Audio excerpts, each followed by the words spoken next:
사랑하는 부모님, 드디어 그동안 저는 조선에 들어와 있습니다. 하느님 찬미 받으소서.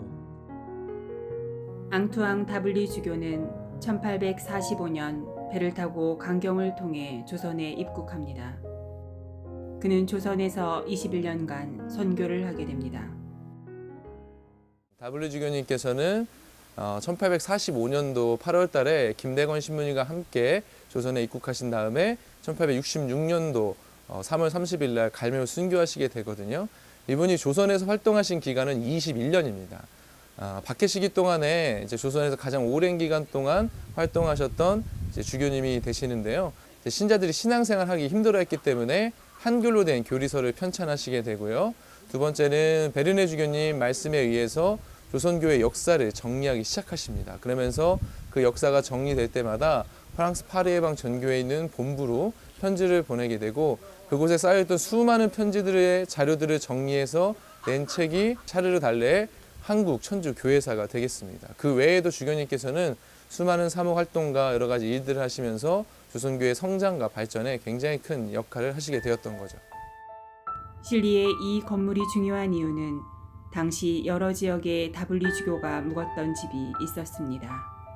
하지만 다 소실되고 남아있는 유일한 집이기 때문입니다. 당시 페레올 주교, 다블리 주교 등 외국인 선교사들은 박해를 피해 가급적 밤에 활동해야 했고 잡히지 않기 위해 이동할 때엔 항상 상복을 입었어야 했습니다.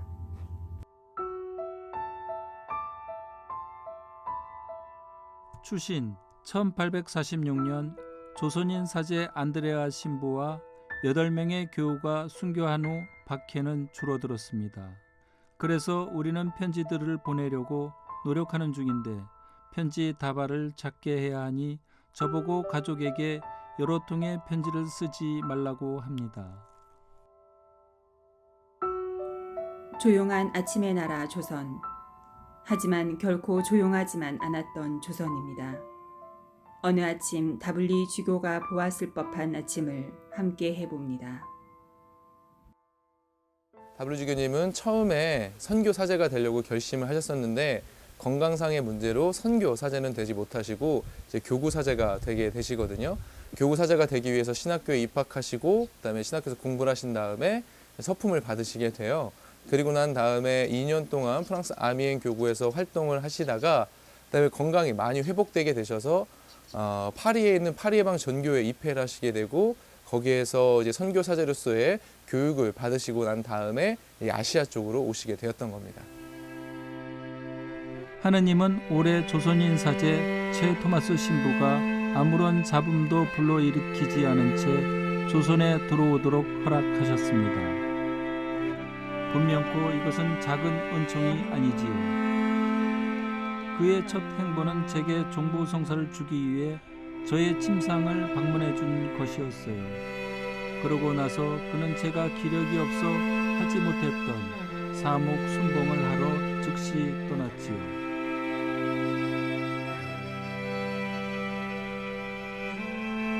다블리 주교를 옆에서 함께한 사람이 있었는데 바로 황석두 루카 성인입니다. 그는 다블리 주교의 조력자이자 순교 여정을 함께한 동반자이었습니다. 실리 성지에는 안주교를 포함해 5명의 순교자를 기념하는 경당이 있습니다. W 주교님, 오메트리시미 위행 신부님, 황석두룩과 손자손 토마스를 기억하고 기념하는 장소입니다. 이 경당 안에 들어가시게 되면은 이 5성인의 부조가 있고요. 또 그분들이 남기셨던 말씀들이 있는데 그 부조를 바라보시면서 그분들의 생애와 신앙에 대해서 생각을 하고 또 그분의 말씀들을 통해서 우리의 신앙을 되돌아볼 수 있다면은 그 경당에서 기도하시고 묵상하는 데 있어서 가장 좋은 방법이 아닐까 그런 생각을 해봅니다. 성 앙투앙 다블리 안토니오 주교의 경당에 들어가 묵상을 해봅니다.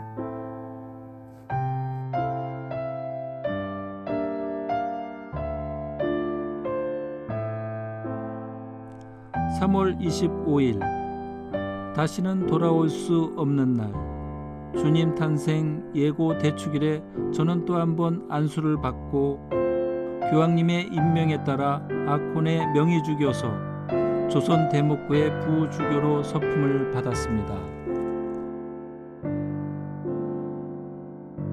페레올 주교의 사망 후 조선 대목구 4대 교구장으로 임명된 베르네 주교는 3년여 만인 1856년 부활대축일에 조선에 입국하게 됩니다. 그는 다블리 신부를 1857년 3월 25일 조선 대목구 부주교로 임명합니다. 저는 여름에 내포 평야에 있었습니다. 예전에 교회의 못자리였던 그 지역에는 현재 대략 4,000명의 교우들이 있었는데 그들 중 대다수가 외교인들 속에서 살고 있습니다. 현재로서는 어린 왕의 아버지인 대원군이 정권을 쥐고 있는 유일한 인물인데 그는 지금까지는 우리 프랑스 신부들에게 신경을 쓰지 않고 있습니다. 하지만 그 상태가 얼마나 지속될까요? 박해 당시 실리 지역에는 400여 명의 교우들이 살았다고 합니다. 순교미술관 맨 위에 자리 잡은 십자가는 당시 실리 지역 교우들을 기억하는 의미에서 금속봉 400개를 붙여 만들었다고 합니다. 1866년도에서 병인 박해령에 대해서 주교님께서도 박해를 피하시기 위해 이제 아래 지역으로 도망치려고 하시죠. 근데 봄이라서 거센 바람 때문에 배를 타고 가실 수가 없었고 해서 거더리에 숨어 계시게 됩니다. 거더리에 숨어 계시게 되었을 때 포조들이 그곳에까지 와서 그곳에 주교님께서도 붙잡히시게 되고요. 그다음에 주교님과 함께 위행 신부님, 오메트르 신부님, 황석도 루카도 함께 붙잡히시게 돼서 이분이 홍주를 거쳐서 한양으로 이제 압송을 당하게 되고 한양에서 사형 판결을 받으신 다음에 갈메못 성지에서 순교하시게 됩니다. 형장으로 택한 곳은 바닷가 모래사장이었다. 그는 주교로 임명된 지 20여일 만인 주님 순환 성 금요일인 3월 30일 갈메못 바닷가에서 참수를 당하게 됩니다.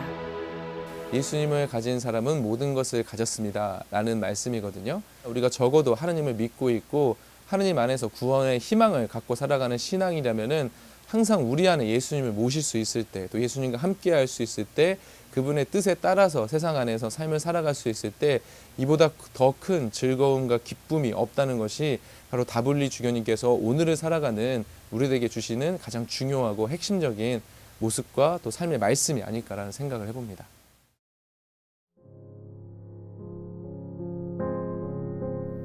현대를 사는 우리는 조선시대와 같이 신앙을 위해 목숨을 내놓거나 하는 등의 박해를 겪지 않습니다.